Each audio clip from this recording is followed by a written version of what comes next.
ঐতিহাসিক 7 নভেম্বর জাতীয় বিপ্লব ও সংহতি দিবস উপলক্ষে ময়মনসিংহের ফুলবাড়িয়ায় বর্ণাঢ্য র্যালি অনুষ্ঠিত হয়েছে।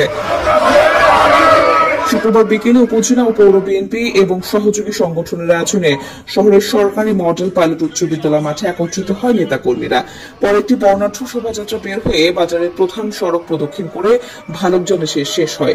মিছিলে নেতৃত্ব দেন কেন্দ্রীয় যুবদলের সাবেক প্রচার সম্পাদক এবং দক্ষিণ জেলা ও উপজেলা বিএনপির সদস্য মোহাম্মদ আব্দুল করিম সরকার।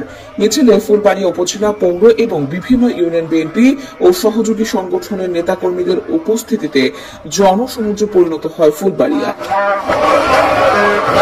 এর আগে সংক্ষিপ্ত প্রতিক্রিয়ায় করিম সরকার বলেন, শহীদ রাষ্ট্রপতি জিয়াউর রহমান দেশের মানুষকে আত্মনির্ভরশীলতা, গণতন্ত্র, জাতীয় ঐক্যের পথে এগিয়ে নেওয়ার ডাক দিয়েছিলেন।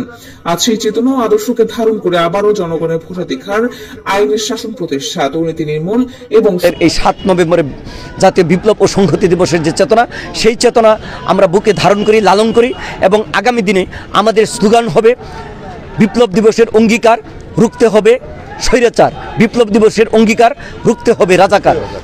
উপস্থিত ছিলেন উপজেলা বিএনপির সাবেক সাধারণ সম্পাদক এবি সিদ্দিক, যুগ্ম আহ্বায়ক আশিকুল হক আশিক, মাসুদ আহমেদ মাসুদ, স্বেচ্ছাসেবক দলের সাবেক সভাপতি রফিকুল ইসলাম মাখন, উপজেলা বিএনপির সদস্য অ্যাডভোকেট হুমায়ুন কবির, সাইদুর রহমান মাস্টার, সাবেক সদস্য আব্দুর রশিদ চেয়ারম্যান, দক্ষিণ জেলা যুবদলের সহ সভাপতি আনোয়ার সাদাত আনার, সহ সাধারণ সম্পাদক ইমরুল কায়েস এলিস, লুৎফর কবির সালেক, উপজেলা কৃষক দলের সিনিয়র যুগ্ম আহ্বায়ক প্রভাষক রেজাল করিম খান রাসেল, স্বেচ্ছাসেবক সিনিয়র সদস্য সচিব কুদরতি কামাল উজ্জ্বল, ছাত্রদলের আহ্বায়ক দিলর হোসেন, সদস্য সচিব আলামিন সাদাত, যুগ্ম আহ্বায়ক এজিএম ফাহাদ, পৌর আহ্বায়ক হাসমত আলী মন্ডল ও কলেজ ছাত্রদলের আহ্বায়ক মোবারক হোসেন সহ বিএনপি ও সহযোগী সংগঠনের বিপুল সংখ্যক নেতাকর্মী।